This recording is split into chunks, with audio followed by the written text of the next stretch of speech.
Furniture account और यहाँ पर बाई क्रेडिटर्स थे 52,000।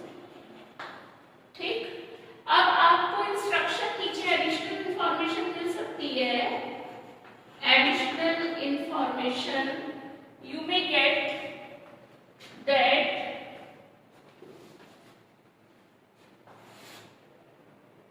एडिशनल इंफॉर्मेशन आपको मिल सकती है creditors of rupees 52,000 have been transferred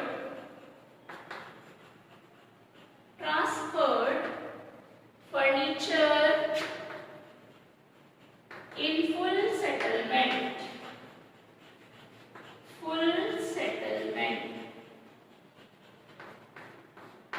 creditors आपके 52,000 के हैं and the furniture is worth rupees 50,000 only, but in full settlement furniture is being transferred to the creditors. It means no more payment is to be made to the creditors. अब creditors को कोई और payment हमें नहीं करना। यहाँ पर full settlement में हमने क्रेडिटर्स को फर्नीचर ट्रांसफर कर दिया। तो बच्चों ऐसे केस में नो जर्नल एंट्री, कोई भी एंट्री रिक्वायर्ड नहीं है टू पास। वाई? क्यों एंट्री की रिक्वायरमेंट नहीं होती? क्योंकि because the assets and liabilities are already transferred to the realization account. asset realization account में already transferred है और liability भी already transferred है। ये अपने आप ऑटोमेटिक एडजस्टमेंट हो जाएगा, यहाँ पर कोई एंट्री की रिक्वायरमेंट नहीं है। और बच्चों ऐसा भी हो सकता है creditors of 50,000 have been transferred furniture of rupees 50,000 and balance in cash or through check। इस केस में बच्चों हमें 52,000 क्रेडिटर्स, जो 52,000 के क्रेडिटर्स थे, हमने 50,000 का फर्नीचर ट्रांसफर किया है। रिमेनिंग 2,000 हम इनको और पे करने पड़ेंगे। बस खाली कैश पेमेंट की एंट्री होगी, तब एंट्री बन जाएगी realisation account debit to bank और कैश। ठीक है, ₹2,000। Narration being remaining amount of creditors paid through realisation. और बच्चों इसका रिवर्स केस भी हो सकता है। आपके क्रेडिटर्स 52,000 के थे और मान के चलो फर्नीचर की वैल्यू 60,000 है। अब वो कह रहा है, जो पार्टनर्स हैं, फर्म कह रही है कि हम 52,000 का सेटलमेंट करने के लिए 60,000 का फर्नीचर नहीं दे सकते।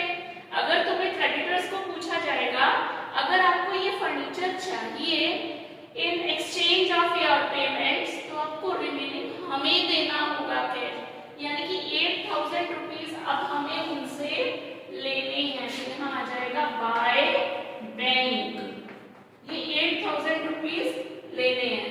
तो यहाँ पर हमने फर्नीचर, थर्ड केस मैंने क्या बताया, फर्नीचर की value is more than the amount of creditors. In that case the balance is received from the balance amount of cash is received from the creditors. Then the entry will be bank account debit to realization account 8,000 rupees। अगर बच्चों full settlement में कोई transfer हो रहा है asset, तो वहां कोई एंट्री नहीं है। अगर पैसे का लेन देन होता है तो उसकी एंट्री होती है। नाउ नेक्स्ट टॉपिक इज, अच्छा इसमें थोड़ा सा एंट्रीज, एक थोड़ा क्वेश्चंस की प्रैक्टिस देख लेते हैं।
4 लाख का जो स्टॉक है इसको दो पार्ट्स में सेल हुआ है।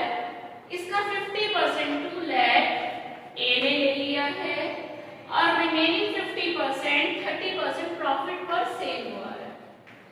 जो ए ने स्टॉक लिया है that is taken by a at a discount of 20%। तो इसका हम 20% डिस्काउंट निकालेंगे तो 40,000 बैठेगा। 40,000 लेस करके ए ने ले लिया स्टॉक। अगर हम रियलाइजेशन अकाउंट देखें, रियलाइजेशन अकाउंट, तो आपने यहाँ पर डेबिट साइड में टू स्टॉक 4 लाख ट्रांसफर किया होगा। 4 लाख में से आधा स्टॉक ए ने लिया है। ए कौन है? पार्टनर है और इसको उसने 20% डिस्काउंट पर लिया है, यानी कि 40,000 लेस पे लिया है। तो अमाउंट हो गया 1,60,000 और रिमेनिंग जो 2 लाख रुपीस का स्टॉक है ये 30% प्रॉफिट पर सेल हुआ है, यानी कि इस पर हम 30% प्रॉफिट ऐड करेंगे तो ये सेल हो गया 2,60,000 का। तो यहाँ पर लिख देंगे हम बाय बैंक 2,60,000। इस तरह से ये स्टॉक की सेल हुई है। अगर आप इसकी जर्नल एंट्री देखना चाहेंगे तो जर्नल एंट्री किस तरह से बनेगी? As capital account debit 1,60,000, bank account debit अलग अलग भी बना सकते हैं 2,60,000 टू रियलाइजेशन अकाउंट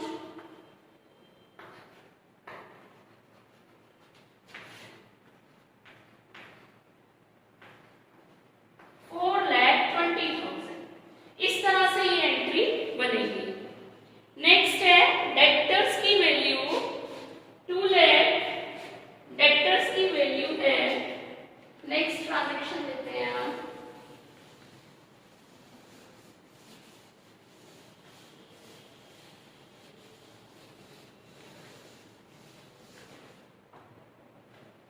डेक्टर्स की वैल्यू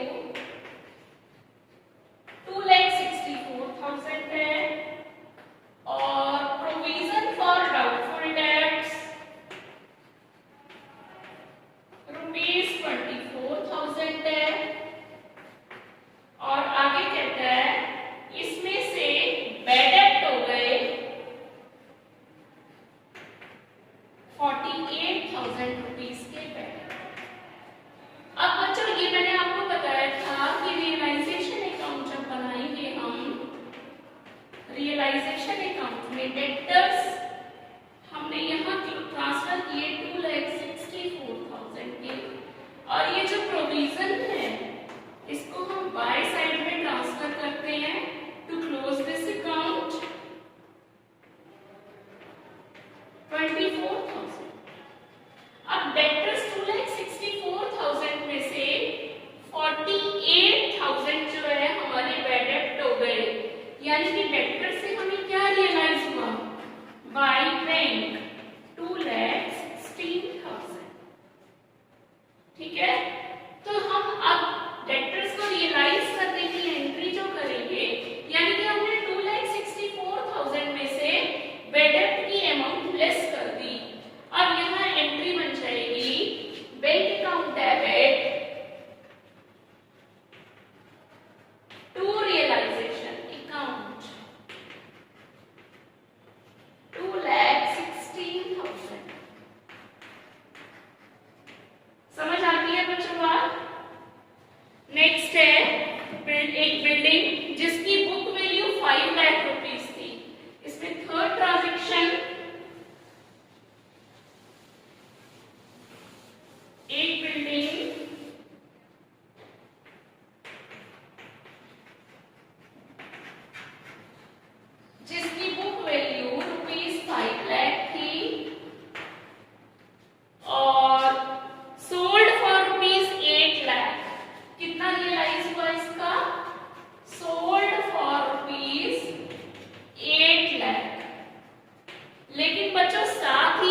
यानी कि 16,000 लेस करके 7,84,000 हमको रियलाइज हुआ। ऐसे भी कर सकते हो बच्चों।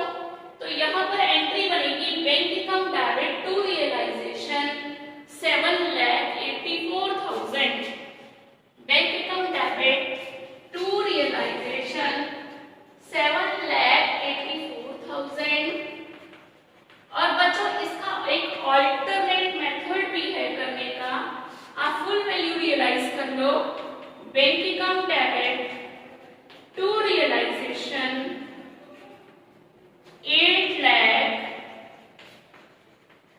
अब आपको 16,000 रुपए कमीशन देने पड़े, उसके लिए one more entry is to be passed, realisation account debit to bank 16,000। या तो ये ऑल्टरनेट मेथड हो गया, या इस तरह से कमीशन को लेस करके एंट्री बना लो, या फिर फुल अमाउंट रियलाइज करके कमीशन से फिर से रियलाइजेशन अकाउंट को डेबिट कर दो। ठीक। Next is machinery book value ₹6 lakh was given to a creditor at a discount of 20% in settlement। एक मशीनरी थी, वो क्रेडिटर को डिस्काउंट पर दे दी, यानी कि क्रेडिटर की अमाउंट हमें वैसे भी यहाँ बताया नहीं गया कितने का है। ऐसे केस में फुल सेटलमेंट में मान करके एज्यूम करके, और हम ये मानेंगे कि वहां पर उसको कोई रिमेनिंग पेमेंट नहीं दिया जा रहा, और एक्सचेंज ऑफ मशीनरी की कोई एंट्री नहीं होगी। ठीक है। नेक्स्ट इज इन्वेस्टमेंट्स 40,000 है, रियलाइज्ड एट 150%। इन्वेस्टमेंट्स की वैल्यू टू इन्वेस्टमेंट्स वैल्यू थी 50,000 रुपीज, और रियलाइज हुई वैल्यू थी 40,000 और रियलाइज हुई है 150%। तो बाय बैंक 150% का मतलब क्या हो गया, 60,000 रियलाइज हुई है, एंट्री बन जाएगी 150% ऑफ 40,000। तो अब एंट्री बन जाएगी bank account debit to realisation account. Students, now we will deal with realization expenses, dissolution expenses or liquidation expenses. The dissolution expenses are incurred at the time of dissolving the firm. The firm as is engaged in the selling of assets and payment of liabilities. Some expenses or remuneration may be paid to a partner to carry out the dissolution process. So there may be different situations for passing the journal entries for incurring the realization expenses. First is when realization expenses are borne and also paid by the firm. When first situation may be when realization expenses are to be borne and also paid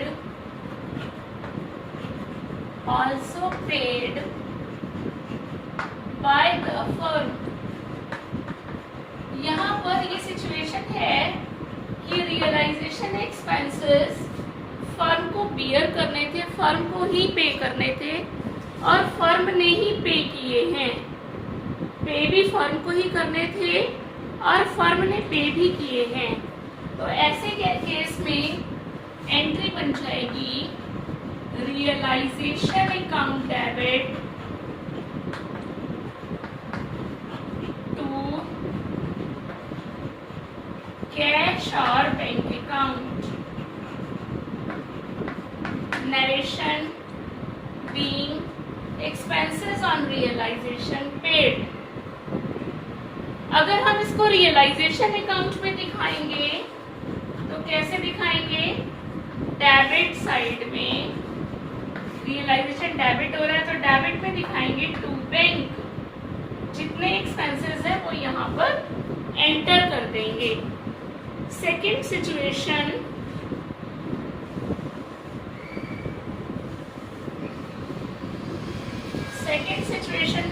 क्या हो सकती है, when realization expenses are to be borne by the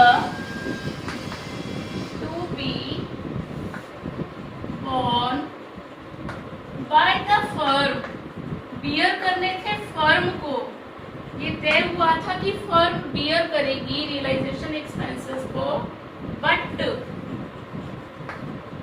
paid by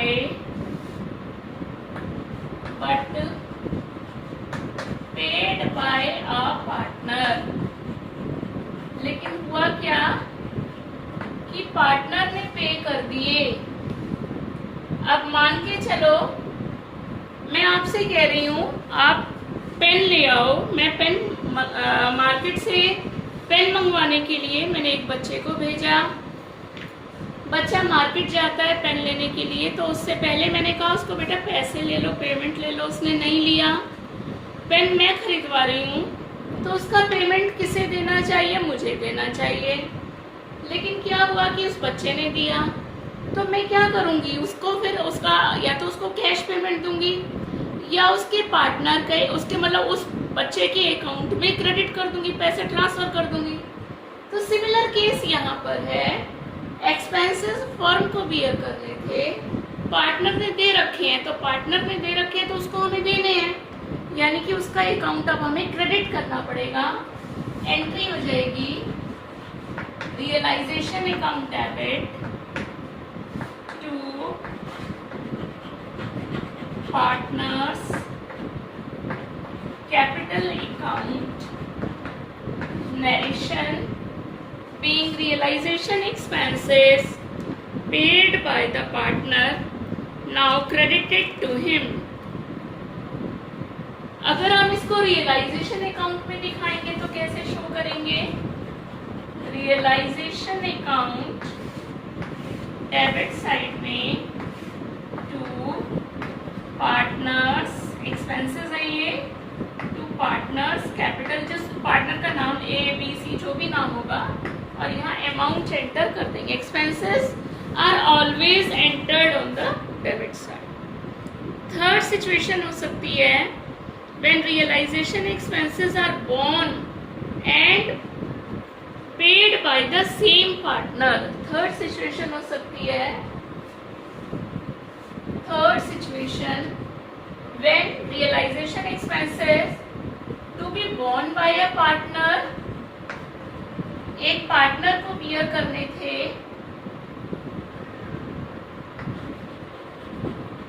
and also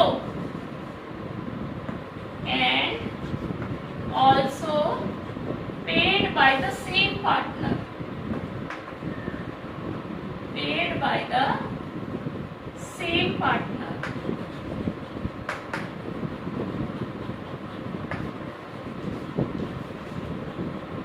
यहाँ पर ये तय हुआ था कि रियलाइजेशन एक्सपेंसेस एक पार्टनर बियर करेगा और उसने बियर किए भी।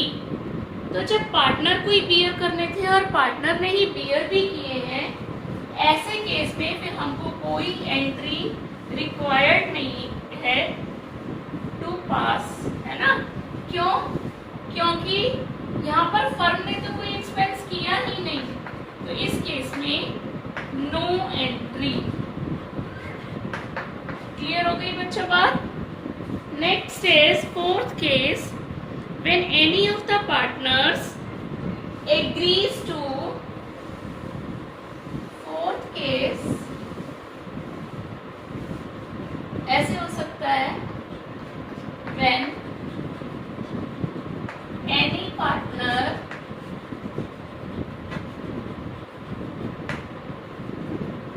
when any partner agrees to carry out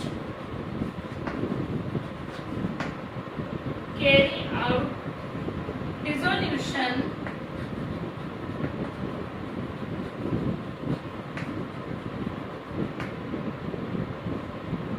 for an agreed remuneration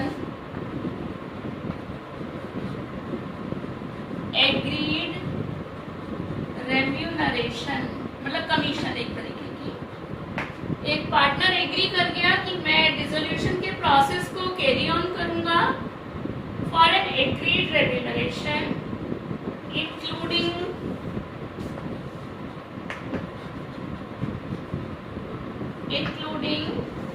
realisation expenses.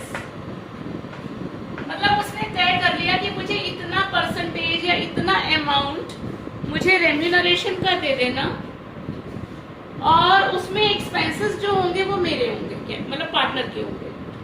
तो ऐसे केस में उसको कमीशन अलाउ करने के लिए एंट्री बनेगी realization account debit to partners capital account. Realization account में डेबिट साइड में आ जाएगा to partners capital account. Next is last case when realization expenses are borne by a partner are to be borne by a partner but paid by the firm। ऐसा हो सकता है fifth case में when realization expenses are to be borne by a partner। एक partner को bear करने थे realization expenses but paid by the firm,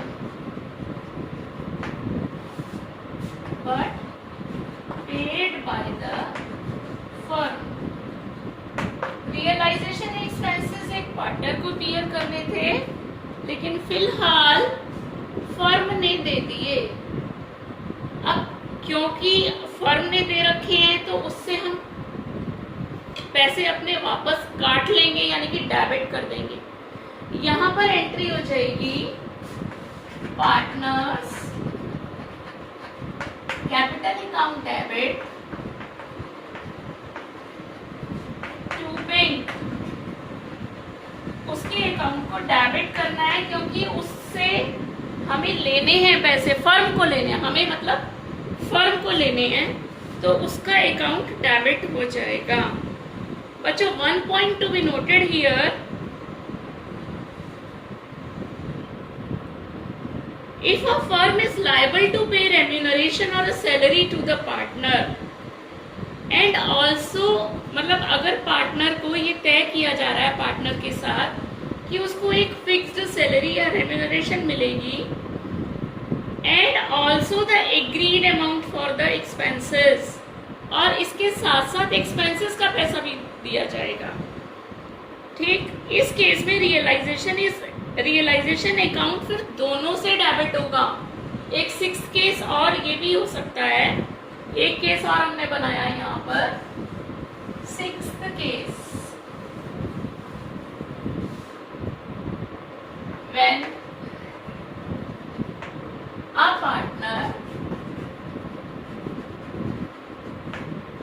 when a partner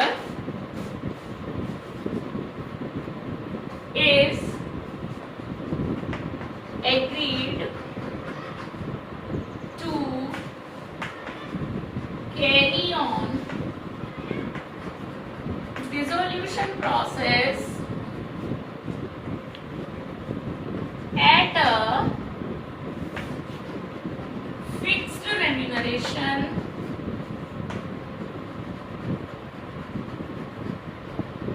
एक फिक्स्ड रेम्यूनरेशन पे उसने कहा कि मैं इस प्रोसेस को कैरी ऑन करूंगा एंड ऑल्सो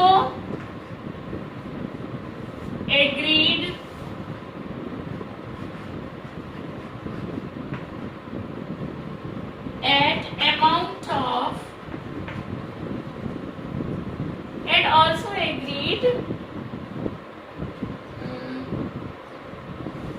मतलब इसमें क्या है कि remuneration and also agreed to receive dissolution expenses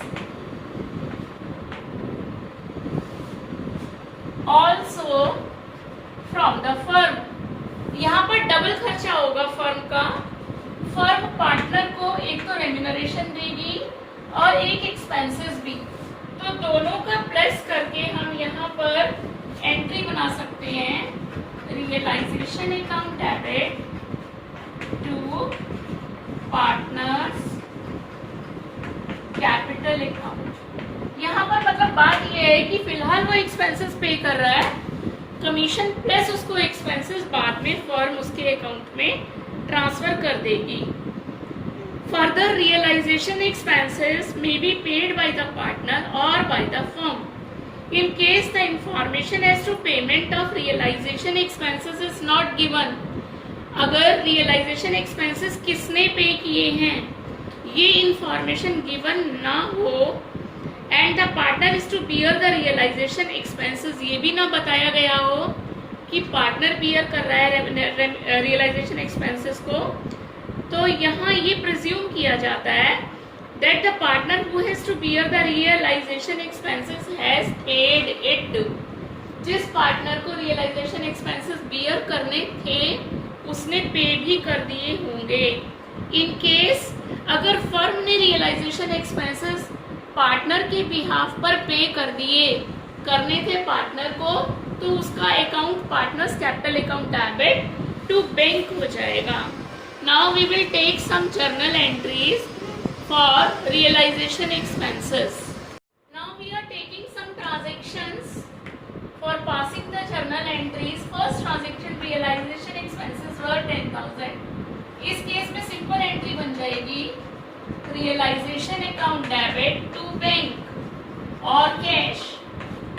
अगर कैश दिया हो तो कैश से, अदरवाइज बैंक से एंट्री हो जाएगी।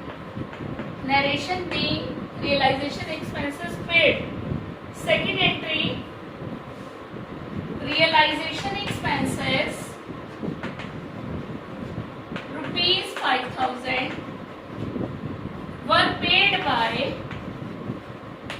were paid by a partner Tarun. यहाँ पर एंट्री बन जाएगी realisation account debit to Tarun capital account, क्योंकि फिलहाल तरुण ने लिए हैं तो उसके अकाउंट में ट्रांसफर करोगे तो उसका अकाउंट क्रेडिट हो जाएगा।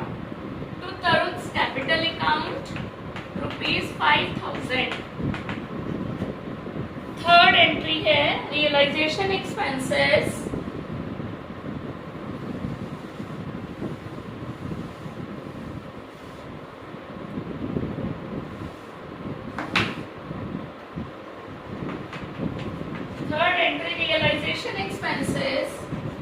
of ₹5,000 were paid by the firm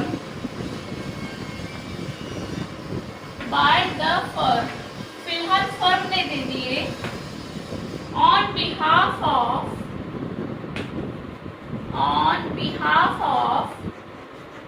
a partner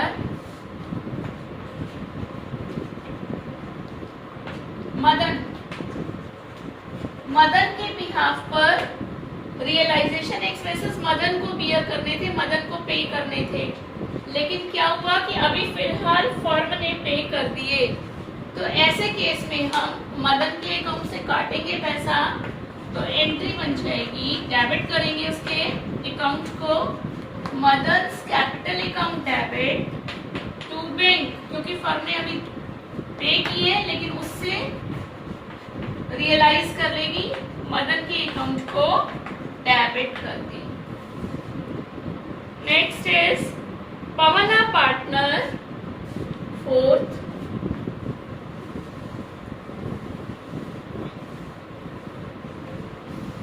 है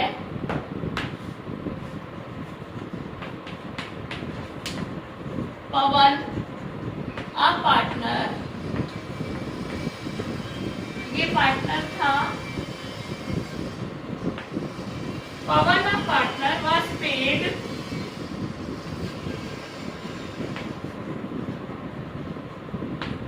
remuneration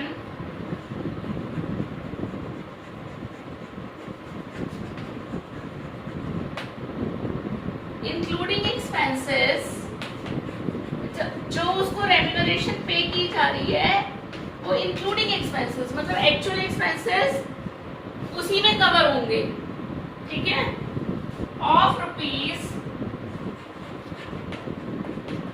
20,000. Actual expenses were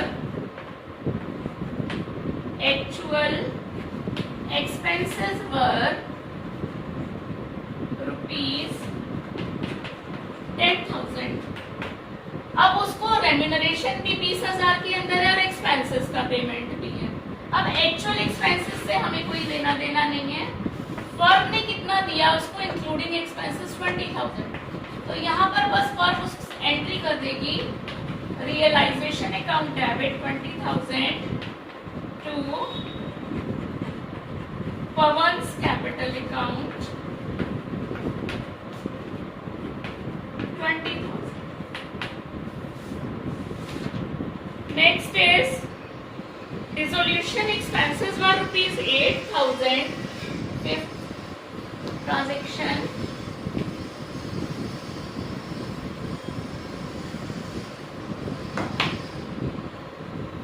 Dissolution expenses were rupees. Total dissolution expenses 8,000 थे. Out of these expenses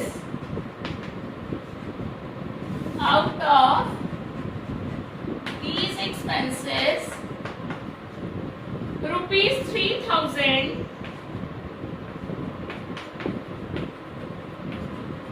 to be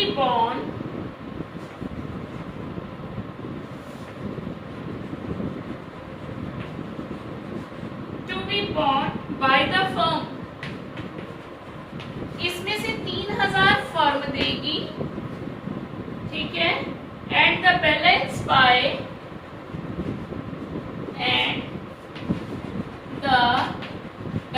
balance मतलब 8 में से 3 फर्म देगी, बैलेंस मतलब रिमेनिंग 5,000 बाय रवि, आ partner. Ravi कौन है? एक पार्टनर. रिमेनिंग रवि देगा. और फिलहाल आगे भी लिखा है rupees 8,000 are paid by the firm.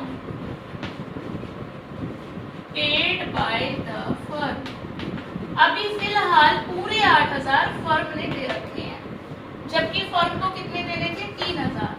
ठीक है, तो यहाँ पर हम फर्म जो है 5,000 जो रवि को बियर करने थे उससे रवि को क्या करेगी? उसको डेबिट कर लेगी.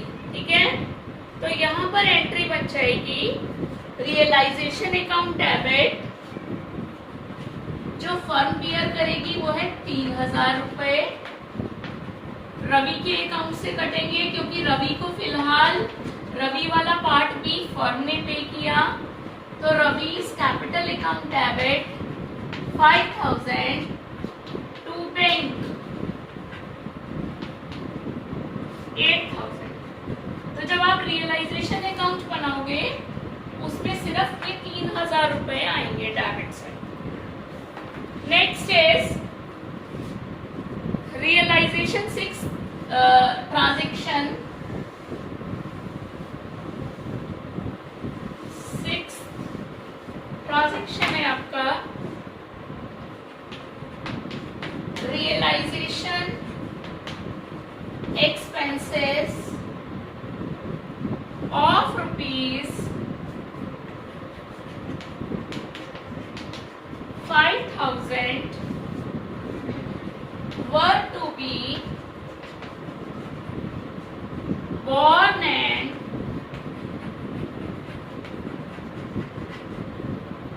paid by Karan.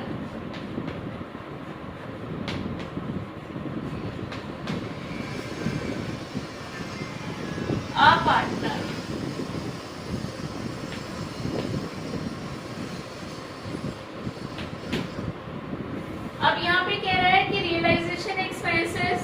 5,000 रुपीज करण को बियर करने थे और करण ने पे भी कर दिए, तो इस केस में हमें नो एंट्री, कोई एंट्री रिक्वायर्ड नहीं है, क्योंकि यहाँ फर्म को कुछ देना ही नहीं है, करण को देने थे और करण ने दिए भी।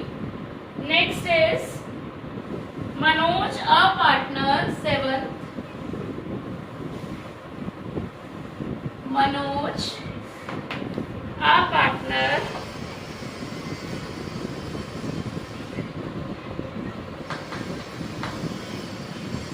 Manoj a partner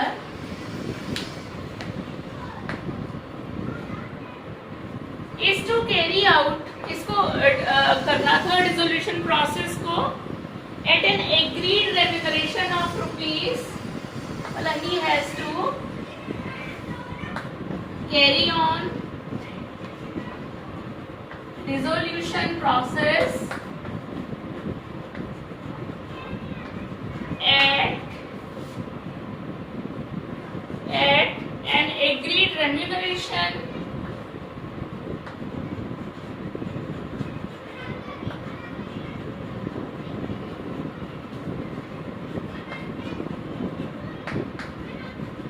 of rupees 10,000। Manoj को डिसोल्यूशन प्रोसेस को कैरी ओवर करना था 10,000 रुपए में, तो बस उसके अकाउंट में हम ट्रांसफर कर देंगे realization account debit to Manoj capital account. यहाँ एंट्री बनेगी realization account debit to Manoj capital account rupees 10,000। Next is Deva partner. Deva partner is paid remuneration of rupees 15,000. Realization expenses of rupees 8,000 are also paid by the firm. अब firm यहाँ double खर्चा दे रही है, देव को 15,000 दे रही है और 8,000 डिसोल्यूशन एक्सपेंसेस अलग से दे रही है, तो यहाँ एंट्री बन जाएगी realisation account debit 23,000 to Deva's capital account 15,000 और टू बैंक 8,000 फर्म एक्सपेंस की, यानी कि टोटल एक्सपेंडिचर एक तरीके से 23 हो गया। रियलाइजेशन अकाउंट में टू देव्स कैपिटल 15,000 और टू बैंक 8,000, दोनों एंट्रीज आ जाएंगी।